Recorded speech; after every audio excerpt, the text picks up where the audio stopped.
everybody, friends, বহুদিন মই মানে কেতিয়াও খোৱা বোৱাৰ মানে ভিডিঅ' নিদিওঁ মানে ভাল লাগে, কিন্তু আজি মই দিব বিচাৰিছোঁ যে মানে আজি মানে আইটেমটো কৰিছোঁ মানে এয়া আজি বাচমতি ৰাইচ আনিছোঁ, তাৰপৰা অলপ সৰু কুকুৰা এটা আনিছোঁ। তাকে আজি একেলগে চাম, আমাৰ 5জন পৰিয়াল আছে, পৰিয়ালে মানে আজি খাম আৰু সেই কলপাতে খাবলৈ বহুত দিন মন গৈছে মোৰ, সেই কলপাতে মানে এসাঁজ খাম। তাকে কলপাতেৰ এসাঁজ মানে খাবলৈ আমি ৰেডি হৈছোঁ। আৰু কি আছে খোৱাৰ লগত? আইটেমটো মানে আজি এয়া নেমু আছে আৰু পিঁয়াজ আছে, জলকীয়া আছে, এয়া আপোনাৰ খালি মাংস আলু চালু দিয়া নাই, তেনেকৈ মানে ধুনীয়াকৈ এটা বনাইছোঁ। এটা কি লোকেল না ব্ৰইলাৰ?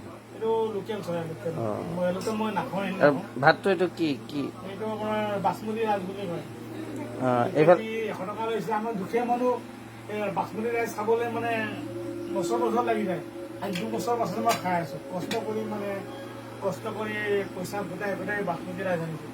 আৰু চৰাইটো আপোনাৰ ভণ্টিৰ পৰা খুজি মানে নিদিয়ে বহুত দিন খোৱা নাই, ব্ৰইলাৰ খাই ভাল নালাগে। তাকে আৰু দুখীয়াৰ খোৱাটো এনেকৈ খাওঁ আৰু আমি খাওঁ এতিয়া। আৰু মই মাংস পিচটো খাই দেখাম কেনেকুৱা টেষ্টটো হৈছে, তাৰপৰা মই ল'ম আছে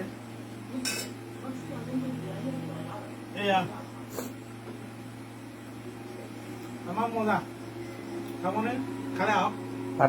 ভাত খাক মানে নহ'লে আপোনাৰ এইটো মই আপোনাক ফেচবুকত মই পঠাই দিম বাৰু, আৰু চাউলটো লৈ খাই যাম, মজা। তেনেহ'লে বুঝেই না খাওয়ার ভিডিও হচ্ছে খাদি রাখবা, আমি খাব খাই আছো নহয় বুঝাই দিব।